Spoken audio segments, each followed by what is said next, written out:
जय भीम.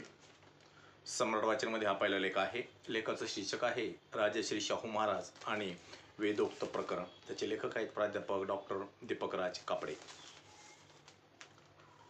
जन्म उच्च कुळात झाला म्हणून ज्यांना आपसुक थोरपणा प्राप्त झाला आहे अशा लोकांना थोरपणा सोडून देणे फार जड वाटत असते. म्हणूनच अस्पृश्यांसारखा खालचा वर्ग बरोबरीच्या दर्जाला आणण्याची जो खटाटोप करतो तो अशा पुराणाप्रिय मताच्या लोकांना नावडता होऊन बसतो किंवा वैऱ्याप्रमाणे डोळ्यात सलत असतो असे म्हटले जाते.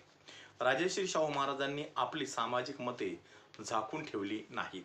ती समोर मांडताना ते कधीही घाबरले नाहीत. आचरणात आणण्याला ते कधीही कचरले नाहीत.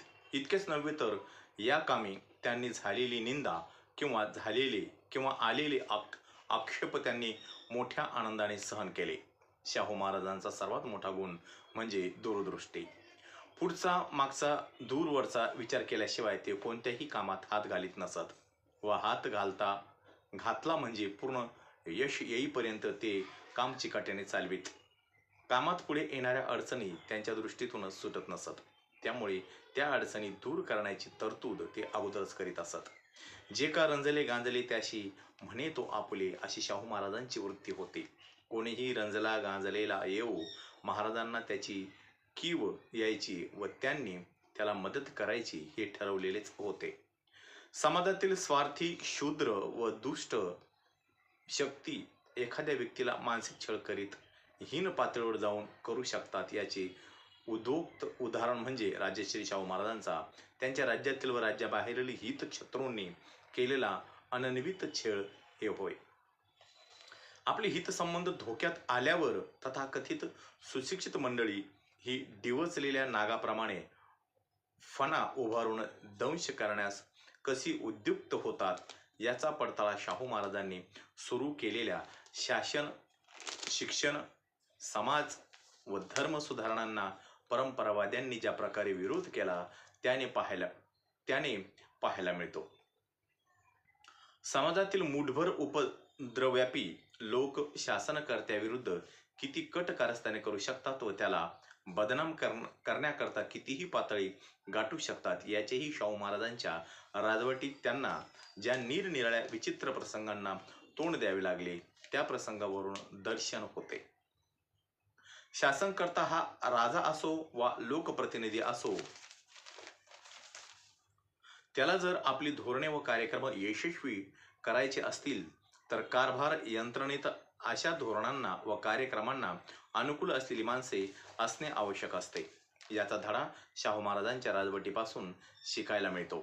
हाती घेतलेल्या कार्याच्या न्यायपणाबद्दल बालंबाल खात्री, अन्यायाविरुद्ध मनस्वी चीड, दृढ निश्चय व जिद्द ही सामग्री जवळ असल्यामुळेच महाराजांना त्यांचे जीवित कार्य सर्व संकटांना धैर्याने तोंड देत पार पाडता आले. त्यांच्या जागी इतर कोणीही असता तर त्यांना ज्या समाजद्रोही, विद्वेषी व विध्वंसक शक्तींनी मुकाबला करावा लागला त्यांना भिवून त्याने आपले कार्य अर्धवट सोडले असते. वेदोक्त म्हणजे काय? वेदोक्त या शब्दाचा अर्थ वेदांनी सांगितल्याप्रमाणे असा होतो, परंतु त्याचा प्रचारात आलेला अर्थ वैदिक मंत्र्यांनी कुटुंबातील कर्मकांड, संस्कारादी धर्मकृत्य करणे असा झाला आहे. फार प्राचीन काळापासून ब्राह्मण, क्षत्रिय व वैश्य या तीन वर्णांना श्रेष्ठ मानण्यात येत असे. त्यांनाच वैदिक मंत्र्यांनी धर्मकृत्य करण्याचा अधिकार आहे असा समज रूढ झाला. सामाजिक दृष्ट्या वेदोक्त पद्धती ही श्रेष्ठ मानण्यात येत असे. वेद हे अपौरुषेय आहेत. असे वेद कोणत्याही पुरुषाने जन्माला घातले नाहीत.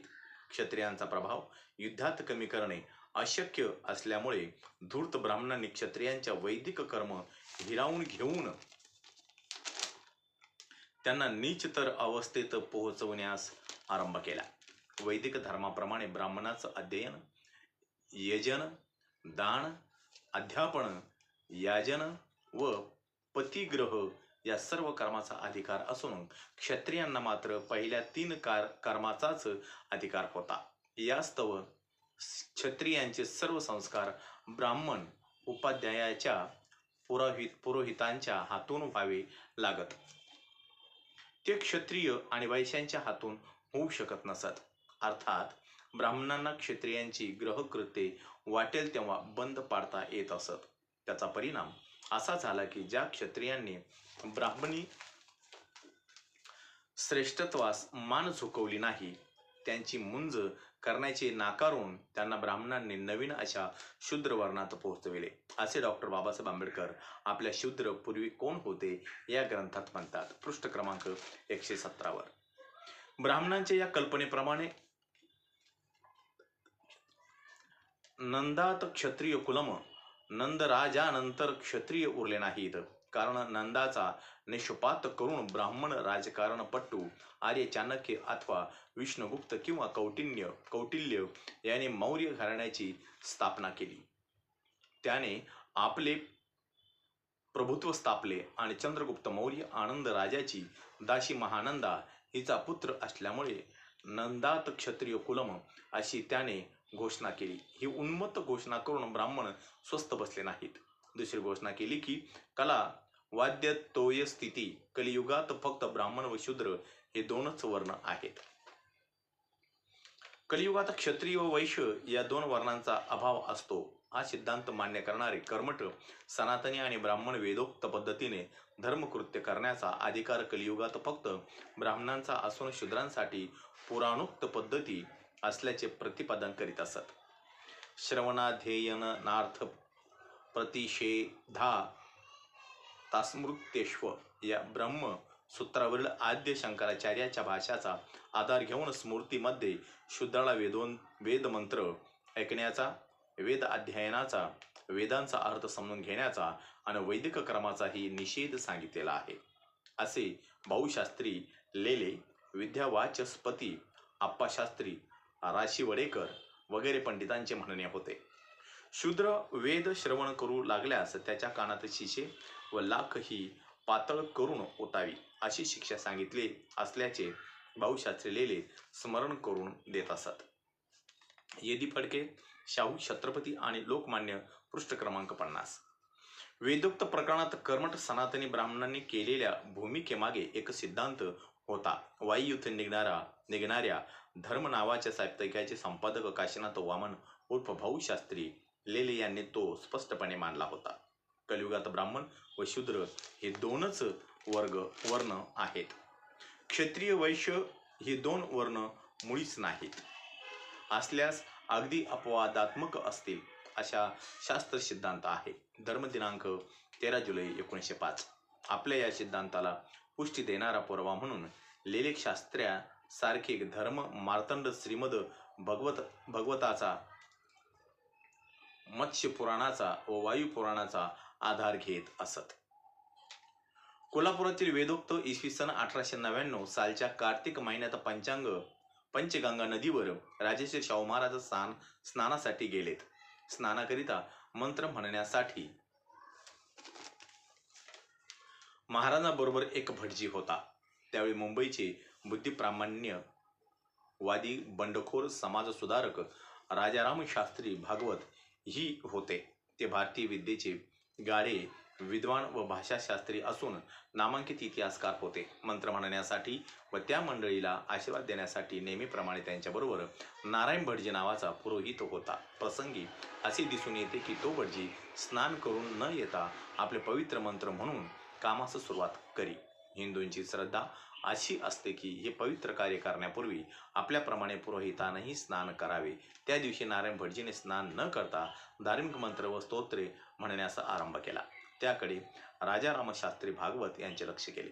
राजारामशास्त्री यांनी शाहू महाराजांकडे विचारणा केली की आपला भटजी हा पुराणोक्त शूद्रोक्त मंत्र का म्हणत आहे?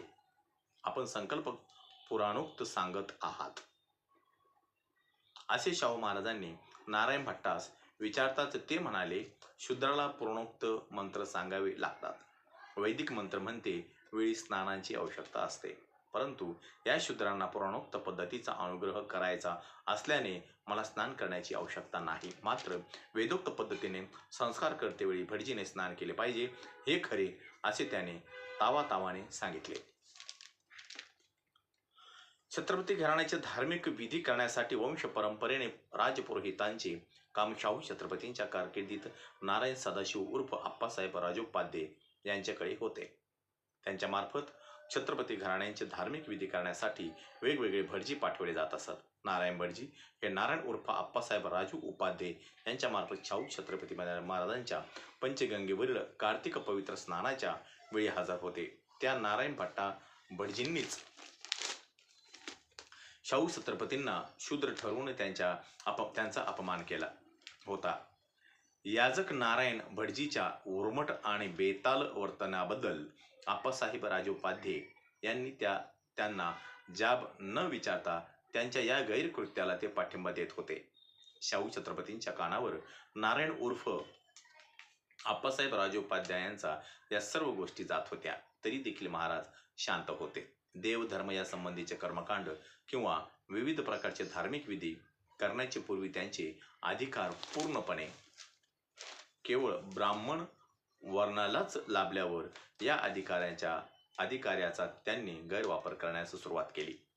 आपण मंत्रांच्या साहाय्याने देवाला देखील ताब्यात ठेवतो, त्याच्यावर नियंत्रण गाजू शकतो, म्हणून या भूतलावर आम्ही देवच आहोत अशी भूमिका ब्राह्मण पुरोहितांकडून मांडली जाऊ लागली. ब्राह्मणांची ही वर्णवर्चस्वाची अहंकारी भूमिका W.J.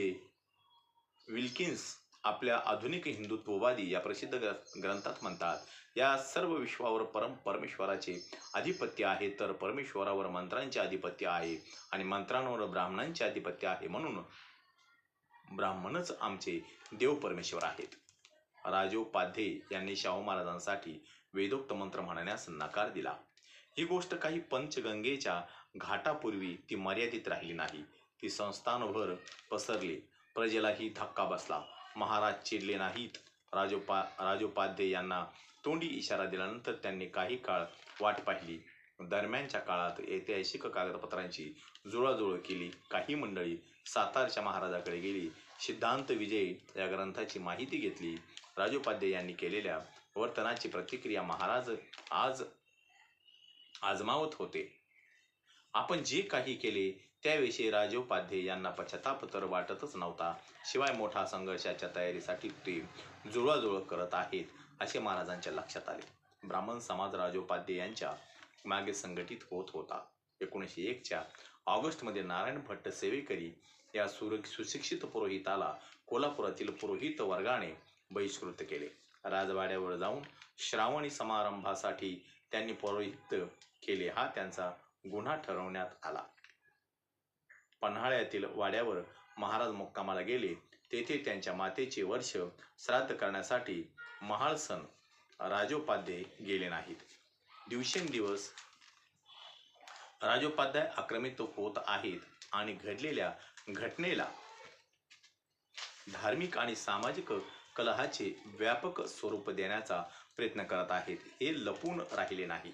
छत्रपती शिवाजी महाराज यांच्यासह त्यांचे वंशज क्षत्रिय आहेत ही गोष्ट अनेक वेळा सिद्ध होऊनही पुन्हा एकदा ती सिद्ध करण्याची वेळ शाहू महाराजांवर आली होती. एक नवा संघर्ष ठाकला होता. नव्या शतकाच्या उगवतीलाच या संघर्षाचे रणशंग फुंकलेले गेले. पंचशील याच्या घाटावर उर्वरित भाग हा उद्याच्या अंकात. या ठिकाणी माझ्या चॅनलला सबस्क्राईब करा, लाईक करा, शेअर करा. जय भीम.